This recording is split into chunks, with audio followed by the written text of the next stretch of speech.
Good morning. This has thrown you, hasn't it? It's Friday, not Saturday, and it's me.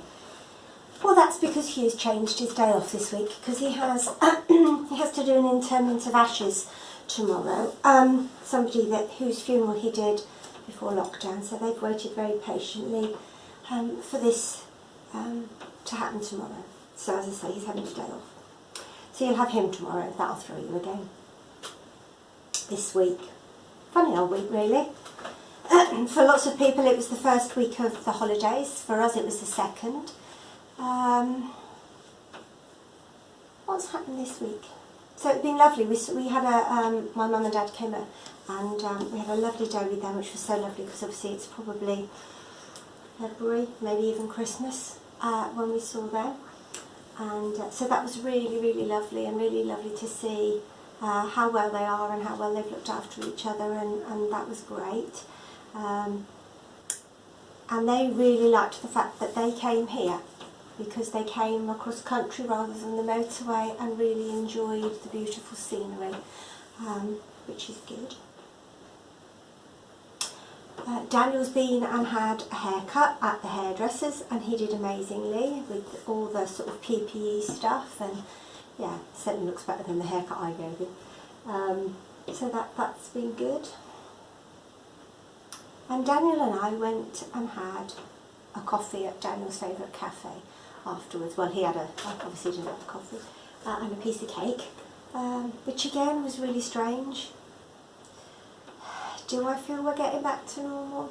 Don't know. In some respects, I feel less safe than at the start. Maybe I'm just more aware. Maybe I'm just more conscious. I don't know.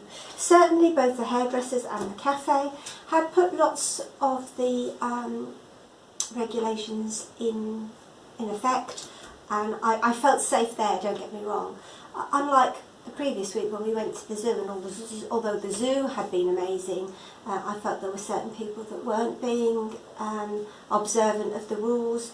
I didn't feel like that either at the hairdressers or at the cafe. So I think I am going to be wary of what goes on. I've run a couple of times this week, and I've done a couple of walks as well, mainly because I was trying to ease my foot back in, having hurt it. So that's been my week. Has God been talking to me? Has he had the opportunity because I've done different things?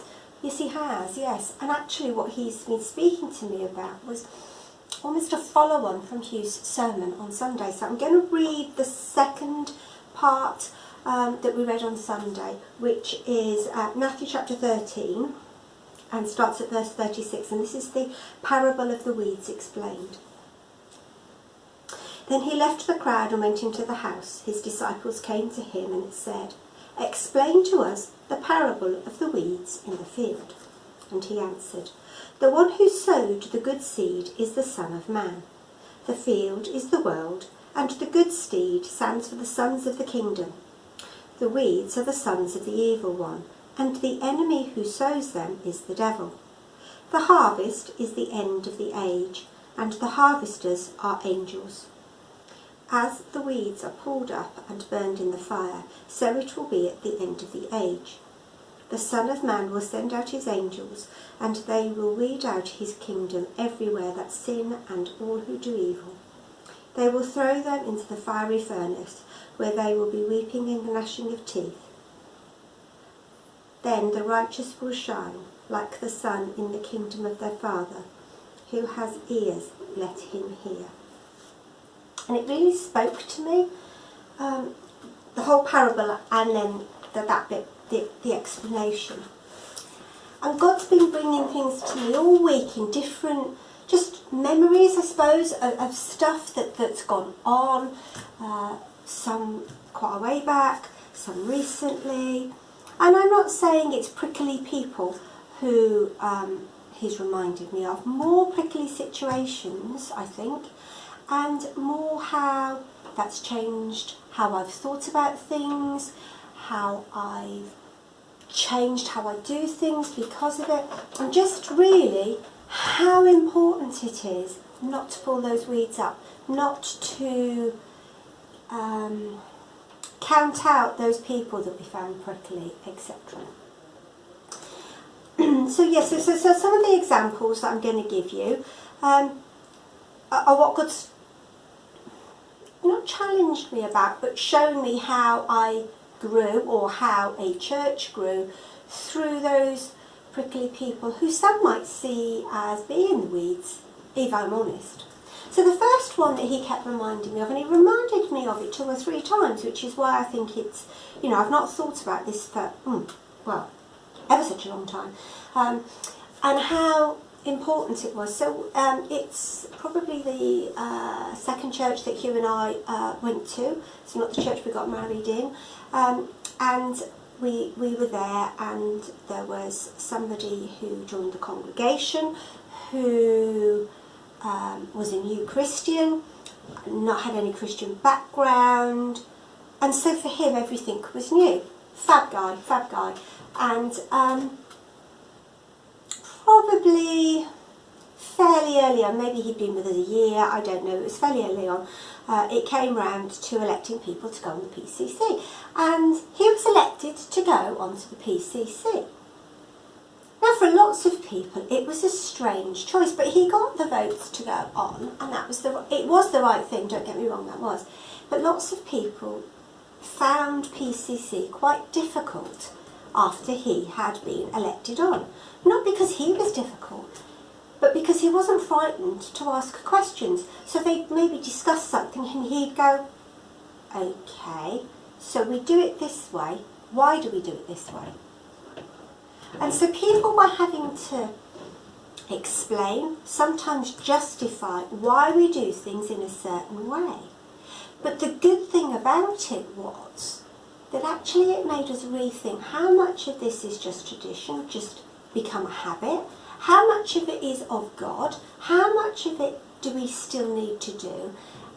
And actually, wow, as a church we grew because we started to look to God for the answers and for his direction in a newer way than we had before. Not that we hadn't before, but it's a bit of that, it's tradition, this is the way it's done, this is the way it's always been done. But actually, when you question it and go back, how much of it is of God, or was of God at that time, but actually isn't necessarily relevant. So that's one thing that God's been talking to me about, and how people sometimes ask what we think might be the obvious questions, or the answer to those questions are, well, because that's just the way it is.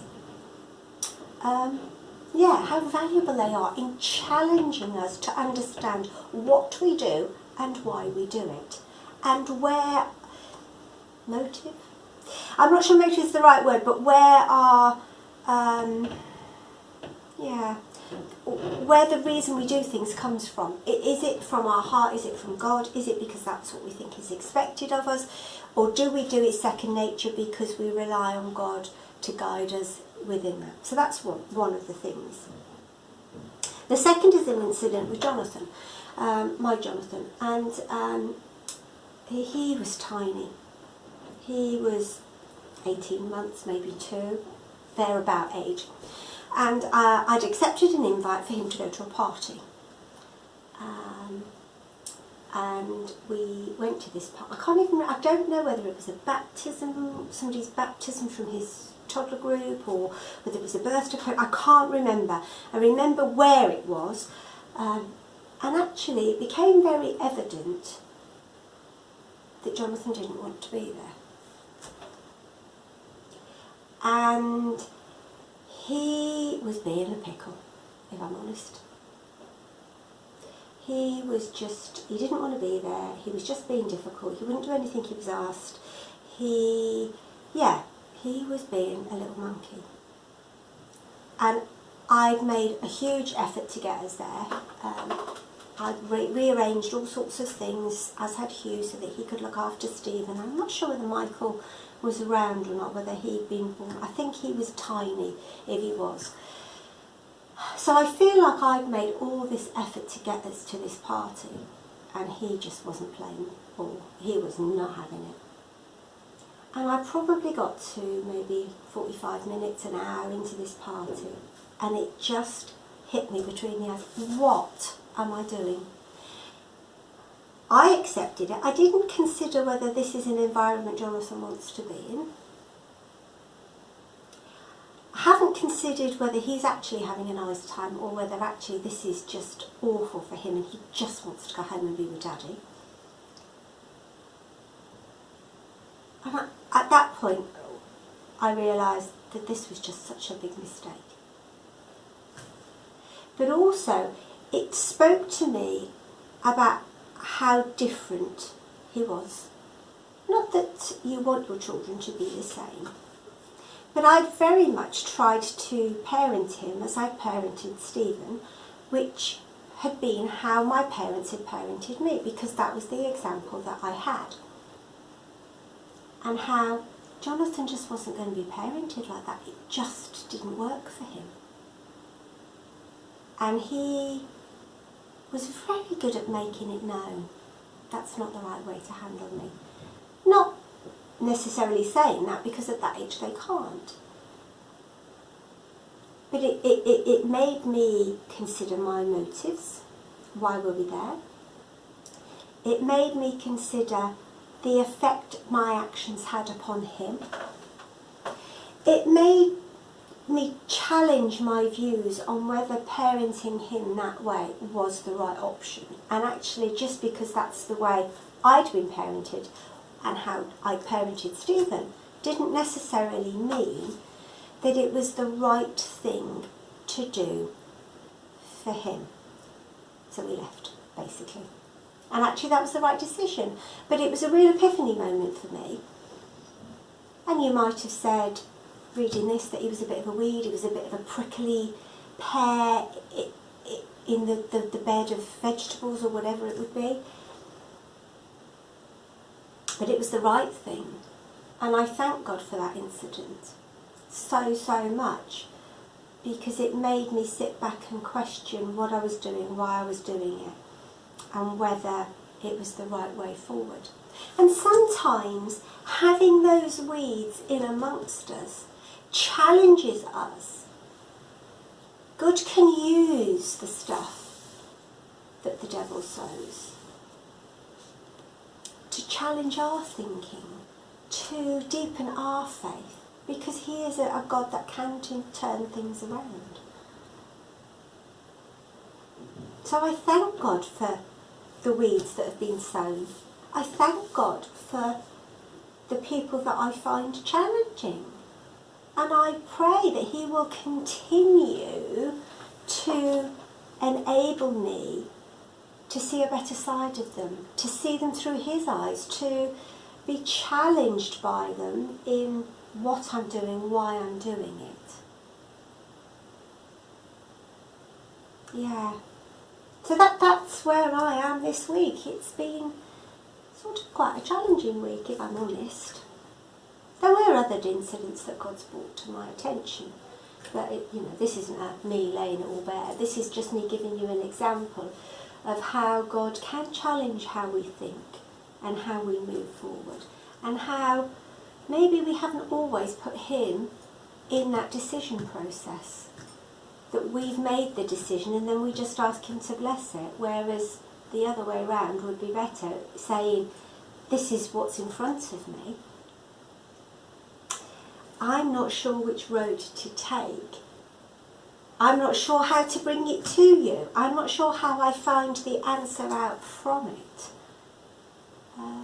And maybe you've had a decision that you've been thinking about and you've been challenged by maybe somebody's behaviour or a situation or whatever, I don't know. And you're not sure where to go. Well, we can always be sure to take it to God. And sometimes it is a step of faith of saying, well, I've brought it to you, I've prayed about it. This is the way I feel I should go. Maybe you then say, if that's wrong, then can you make sure that it doesn't happen, so that I know that's the wrong path to go down. We're quite good at saying, show me this, or tell me how to do that, but we're not always very good at saying, if this is wrong, Lord, stop it. I'll push the door, but if it's the wrong door I'm pushing, make sure you're behind it, not letting it open. I don't know. Maybe it's something we've done for years and years, and that's just the way we do it. However, there are better ways of doing things. Less hassle, less washing up. A bit like, making scrambled eggs in the microwave instead of on the stove, because it's so much less washing up. Or cheese sauce in the microwave, less standing there and beating the thing constantly. Who knows? I don't know. But God does, and he knows what he's talking to you about, and you do. Again, it's about getting and spending time with him, because that's the only way that we are going to be able to think and beat with his heart. Let's pray. Lord, thank you. Thank you that you challenge us, you enable us to grow. You know which is the next area that we need to look at and that we need to reassess. Lord, we just want to be more like Jesus, and sometimes it just feels such a big ask. And we know, Lord, we can change little by little, that we can come to God little by little. You will guide and strengthen us as we get to know you more, as we spend time with you, whether we're worshipping you through worship songs, whether we're reading your word or trying to understand your word, or just being quiet in your presence.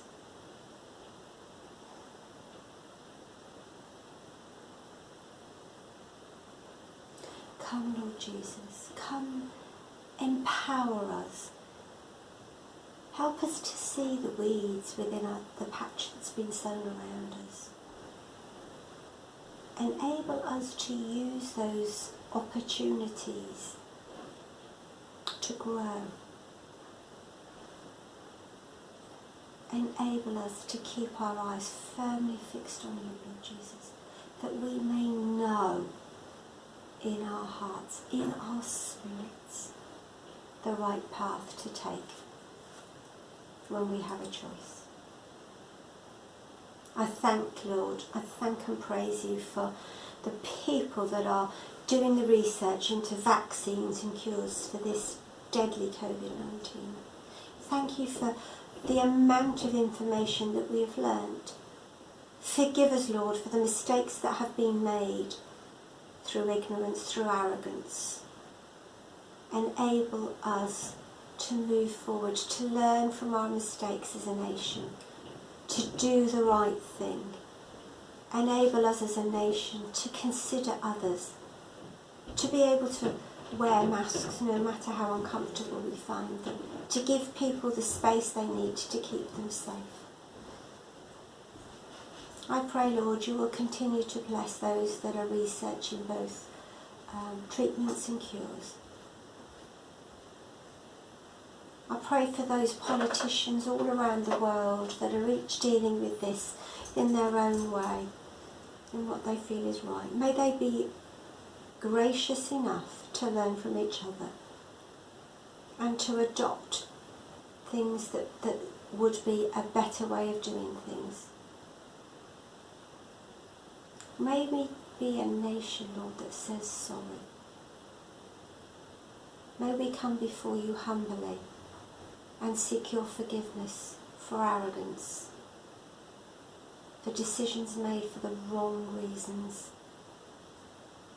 Lord, I pray that this nation will learn to come humbly before you on its knees.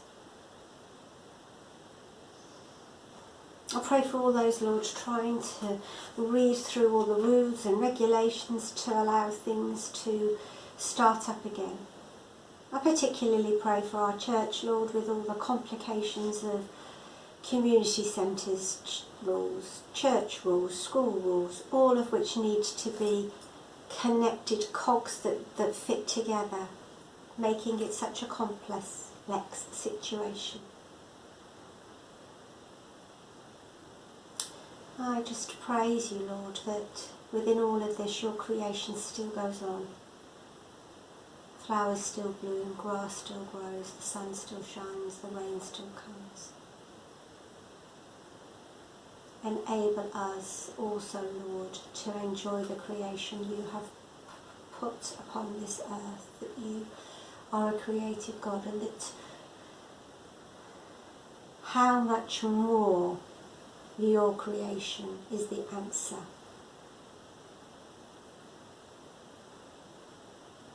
May we learn to enjoy the simple things around us, Lord, rather than looking for other things. People that find those voids in their life, may they learn to turn to you.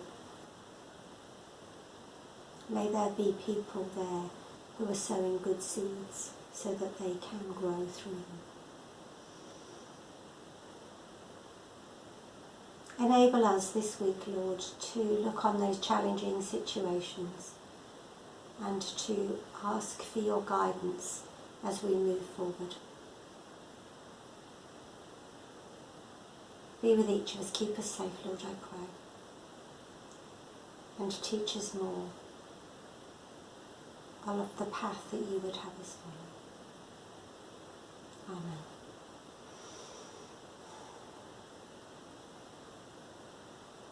Our Father, who art in heaven, hallowed be your name. Your kingdom come, your will be done, on earth as in heaven. Give us today our daily bread. Forgive us our sins as we forgive those who sin against us. Lead us, Lord, not into temptation, but deliver us from evil. For the kingdom, the power and the glory are yours, now and forever. Amen.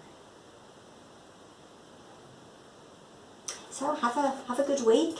See you our week tomorrow. And stay safe, guys.